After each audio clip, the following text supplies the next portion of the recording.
तो हेलो, कैसे हो आप सब। आई होप कि आप लोग अच्छे होंगे। आज हम लोग बिहार बोर्ड मैट्रिक का जो है मैथ का क्वेश्चन जो है बनाने वाले हैं। तो उसके लिए सबसे पहले क्या होती है, आपको कॉन्सेप्ट लेना बहुत ज्यादा जरूरी होता है। तो आज हम लोग जो है 7वें चैप्टर का कॉन्सेप्ट जानने का प्रयास करेंगे। 7वां चैप्टर जो है वो आपका निर्देशांक ज्यामिति है। निर्देशांक ज्यामिति आपको सिंपली सा ये 7वां चैप्टर है। आपको इसमें 8 से 10 नंबर का क्वेश्चन इस चैप्टर से जरूर आता है। तो इसको जो है कैसे पहचानेंगे, ये इस चैप्टर का है। तो सबसे पहले आपको अक्ष जानना बहुत ज्यादा जरूरी होता है, क्योंकि अक्ष अगर नहीं जानते हैं तो फिर इसको समझना बहुत ज्यादा जो है कठिन हो जाता है। तो आइए आपको अक्ष के माध्यम से जो है निर्देशांक ज्यामिति को समझाने का प्रयास करते हैं। आई होप कि आप लोग जरूर समझेंगे। तो सबसे पहले क्या करते हैं, हम एक लाइन खींचते हैं। एक वर्टिकल लाइन खींच दिए, एक हॉरिजॉन्टल लाइन खींचते हैं। ये हॉरिजॉन्टल, ये वाला जो होगा वर्टिकल। मतलब यहां पे जो होगा इसको जो है मूल बिंदु O से सूचित करते हैं। इसको बोलते हैं वर्टिकल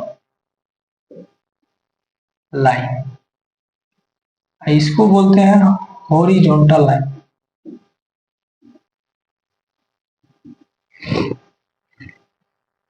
ठीक है, इसको बोलेंगे वर्टिकल लाइन और इसको बोलेंगे हॉरिजॉन्टल लाइन। इसमें जो है बहुत सिंपली आपको समझाने का हम लोग प्रयास करते हैं। देखिए, ऊपर की ओर अगर बढ़ते हैं, ऊपर की ओर, तो आपको सिंपली सा प्लस होगा। अगर नीचे की ओर बढ़ रहे हैं तो माइनस होगा। अगर देख लीजिए ये बाएं साइड है, अगर बाएं साइड की ओर बढ़िएगा तो माइनस होगा और दाएं साइड की ओर बढ़िएगा तो प्लस होगा।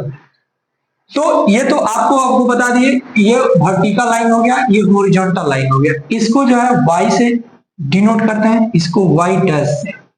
फिर इधर लेफ्ट साइड को बोलते हैं x डैश, इसको x।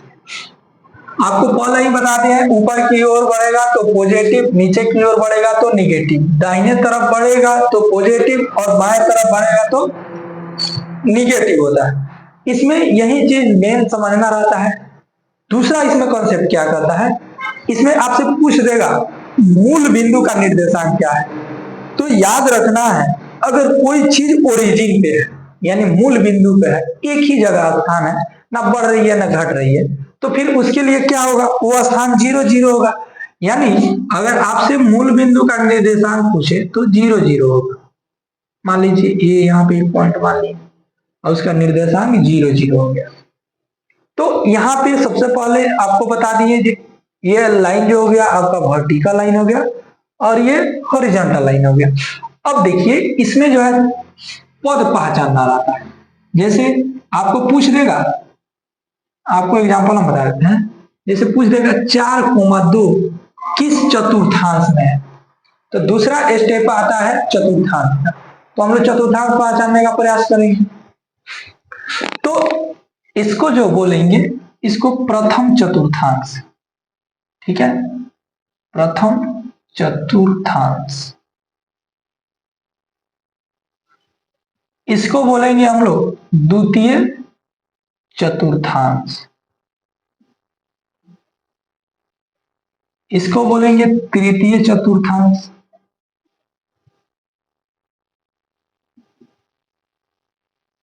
और इसको बोलेंगे चतुर्थ चतुर्थांश।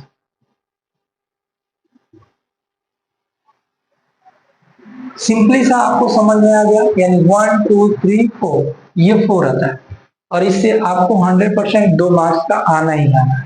ठीक है, तो इसको जो है सबसे पहले देखिए, ये प्लस प्लस में आएगा आपका माइनस। फिर यहाँ पे क्या होगा, पहला वाला माइनस हो जाएगा, दूसरा वाला प्लस का प्लस ही रहेगा। यहाँ पे आएगा तो इसका जो दोनों माइनस हो जाएगा और यहाँ पे क्या हो जाएगा, तो प्लस कोमा माइनस होगा। ये जो होता है चिन्ह आपको पहचानना आ गया। फिर आप 7वें चैप्टर में चतुर्थांश से जो भी क्वेश्चन आएगा तो उसको जो है बना लीजिएगा। ये बहुत इजी है। पहला जो होगा प्लस प्लस होगा, दूसरा माइनस प्लस होगा, तीसरा जो होगा माइनस माइनस होगा और चौथा प्लस माइनस होगा। यानी जहां कहीं भी आपको हम एग्जाम्पल से बता देते हैं, अगर आपको 4,5 दे दिया तो ये किस चतुर्थांश में है, तो बोलेंगे प्रथम चतुर्थांश में। अगर आपसे पूछ दे -3,4 किस चतुर्थांश में है, तो इसको बोलिएगा द्वितीय चतुर्थांश में, क्योंकि पहले माइनस फिर प्लस। फिर अगर आपसे पूछ दे -3,3 किस चतुर्थांश में, तो ये तृतीय चतुर्थांश में। अगर आपसे पूछे 4,-3 किस चतुर्थांश में, तो ये चतुर्थ चतुर्थांश में। ये नॉर्मली क्वेश्चन होता है और आपको जो बताएं इसे आशा है कि आप जरूर समझे होंगे, क्योंकि ये जो है बहुत इजी है। ये प्रथम चतुर्थांश, ये द्वितीय चतुर्थांश और ये तृतीय चतुर्थांश और ये चतुर्थ चतुर्थांश। तो ये तो आपको हम बता दिए, ये हॉरिजॉन्टल वर्टिकल ये सब चीज तो आपको कंप्लीटली पता चल गया। अब जो है दूरियां मापने के तरीका से, अगर आपसे पूछ दे y अक्ष से दूरी क्या होगी, भुज या कोटि, तो y अक्ष को भुज कहा जाता है या कोटि कहा जाता है, ये भी बड़ा सस्पिशन का क्वेश्चन होता है। बहुत ऐसे बच्चे होते हैं जिसको बहुत ऐसा सस्पिशन होता है, भुज कोटि ये जो होता है सबसे डाउट का जो है समय रहता है, जो किसको भुज बोला जाए किसको कोटि बोला जाए। तो आज आपका डाउट क्लियर कर देते हैं। कोटि जो बोला जाता है, कोटि ये y अक्ष को बोला जाता है और x अक्ष को बोला जाता है भुज।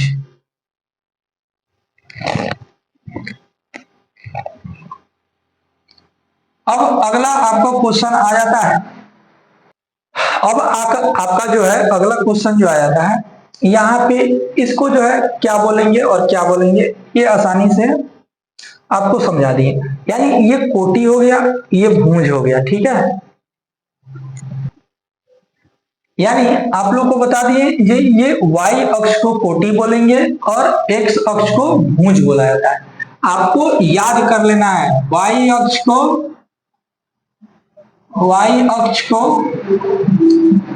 याद रखना है कोटि और x अक्ष को भुज बोला जाता है। ये तो आपको आसानी से समझ में आ जाएगा, y अक्ष को कोटि बोला जाता है और x अक्ष को भुज बोला जाता है। लेकिन यहाँ पे भी आपसे क्वेश्चन घुमा के पूछ दिया जाएगा। कैसे पूछेगा, y अक्ष से दूरी क्या कहलाएगी, या फिर ऐसे पूछेगा x अक्ष से दूरी क्या कहलाएगी। तो नॉर्मल सा क्वेश्चन है, आपको हम बताने का प्रयास करते हैं। तो आई होप कि ये लोग समझ रहे होंगे। आपको ऊपर चलेंगे तो पॉजिटिव, नीचे चलेंगे तो निगेटिव, दाहिने साइड चलेंगे तो पॉजिटिव, बाएं साइड चलेंगे तो निगेटिव। इसको बोलते हैं प्रथम चतुर्थांश, इसको बोलते हैं द्वितीय चतुर्थांश, इसको बोलते हैं तृतीय चतुर्थांश, इसको बोलते हैं चतुर्थ चतुर्थांश और इस पॉइंट को जो बोलते हैं इसको बोलते हैं हम लोग मूल बिंदु। ये जो हो गया मूल बिंदु, यानी इंग्लिश में इसको ओरिजिन पॉइंट बोलेंगे, ठीक है। तो इसको जो है मिटा देते हैं, फिर उस टॉपिक पर हम लोग बात करेंगे। तो इसको ये हम मिटाते हैं। ये मिटाने के बाद हम लोग को कंफ्यूजन दूर करना है क्या, ये भुज और कोटि। सबसे पहले यहाँ पे x अक्ष को क्लियर करते हैं। x अक्ष को भुज कहते हैं, याद कर लेना है इसको, x अक्ष को भुज कहते हैं, ठीक है। और यहाँ पे क्या पूछेगा, और x अक्ष से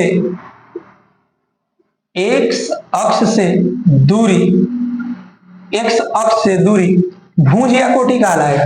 तो आप तुरंत बता दीजिएगा भुज होगा, लेकिन ये गलत हो जाता है और यहीं पे आप गलत मार के चलाते हैं और बोलते हैं हाँ अच्छा से तो हम मार के आए हैं बट नंबर नहीं आया। ऐसा नहीं, यहाँ पे आप गलत आ जाइएगा। अगर यहाँ से देखिए तो यहाँ को x अक्ष को क्या बोलते हैं, सॉरी यहाँ पे अक्ष छूट गया, x अक्ष को तो भुज कहते हैं, लेकिन यहाँ पे x अक्ष से दूरी पूछ रहा है तो यहाँ पे कोटि बोलेंगे, ठीक है। अब आते हैं y पे, तो y अक्ष को कोटि कहा जाता है। y अक्ष को कोटि कहते हैं। और y अक्ष से दूरी पूछे, अक्ष से दूरी, तो y अक्ष से दूरी जो होगा वो आपका भुज होगा।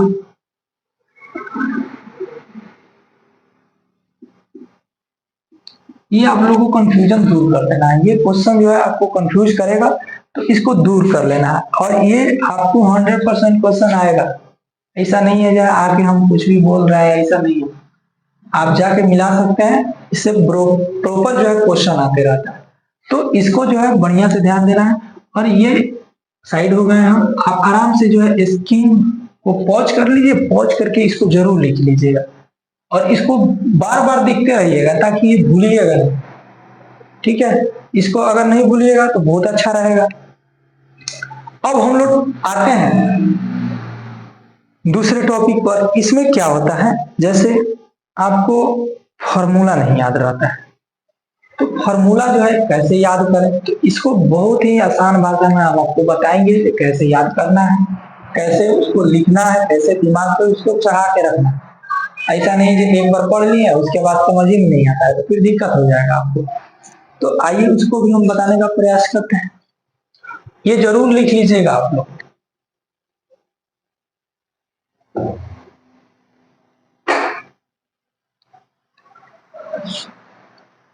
और इसमें जो है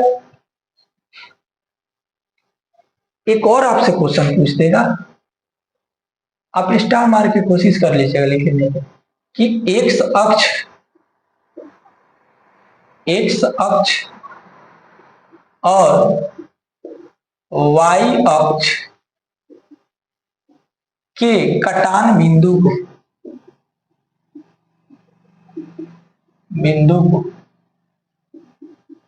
क्या कहते हैं। ये आपसे क्वेश्चन जरूर पूछेगा। एक्स अक्ष और वाई अक्ष के कटान बिंदु को क्या बोलते हैं। कटान बिंदु को मूल बिंदु के नाम से जाना जाता है। मूल बिंदु के नाम से जाना जाता है।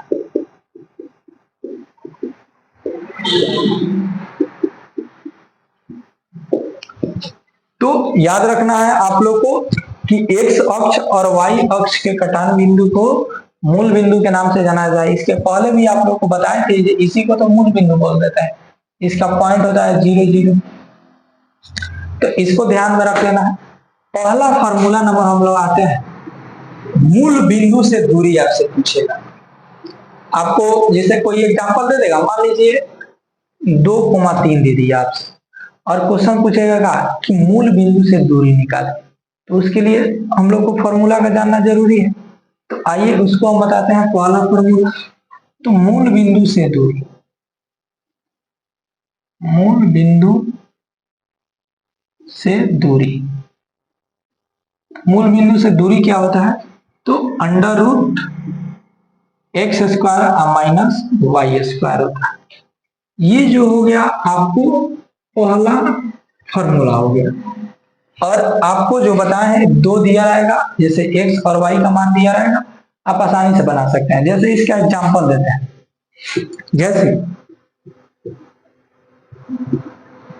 जैसे मान लीजिए आपको 3 और 4 दे दिया, कहेगा 3 और 4 के बीच, या फिर ऐसे भी पूछ देगा, बीच नहीं देगा क्योंकि मूल बिंदु पूछ रहा है, तो पूछेगा 3 और 4 के बीच की मूल बिंदु दूरी ज्ञात करें। यानी मूल बिंदु की दूरी ज्ञात करने की, या इसे भी आपसे पूछ देता है दूरी ज्ञात करें।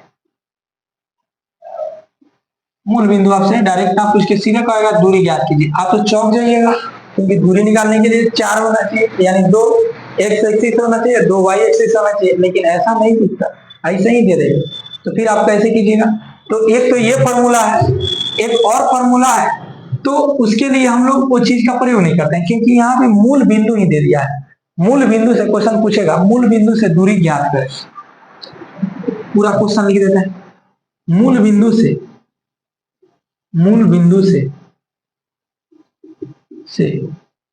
दूरी ज्ञात करें। ज्ञात करें, जैसे एक पॉइंट दे देगा आपको, अब अभी बताया 3,4 दे देगा, तो इसको क्या करना है, सीधे दूरी बराबर लिखेंगे अंडर रूट एक्स का स्क्वायर माइनस वाई का स्क्वायर, अंडर रूट करेंगे 3 का स्क्वायर करेंगे माइनस 4 का स्क्वायर करेंगे, 3 तिहाई 9 और 4 चौका 16, 16 में से 9 घटा दिए 7 हो जाएगा, तो अंडर रूट 7 हो गया। और इसका याद रख लीजिएगा, जैसे आप दूरी मापते हैं तो मीटर, सेंटीमीटर, किलोमीटर में होता है, लेकिन इसका कोई यूनिट नहीं होता है। आपको कोई नहीं बताएगा, बस ऐसे ही पढ़ाते चल जाएगा, इसी करते जाएगा, लेकिन आपको ध्यान रखना है इसका कोई यूनिट नहीं होता है, डजंट एनी यूनिट, इसका कोई इकाई मात्रक नहीं होता है, ठीक है, इसीलिए इसका इकाई सिर्फ लिख दिया जाता है, इतना इकाई आंसर हो जाएगा। तो आई होप कि आप लोग जरूर समझे होंगे लोग। इसका नेक्स्ट पार्ट जो वीडियो होगा वो आपको अगले वीडियो में देखने को मिलेगा, उसमें टोटल फार्मूला का कलेक्शन हम कराएंगे। तो आप कोशिश कीजिएगा इस वीडियो को ज्यादा से ज्यादा लाइक कीजिए, अपने दोस्तों के पास जो है शेयर कीजिए और सब्सक्राइब जरूर कर दीजिएगा, ताकि नेक्स्ट वीडियो जब भी हम अपलोड करें तो आपके पास जरूर पहुंचे।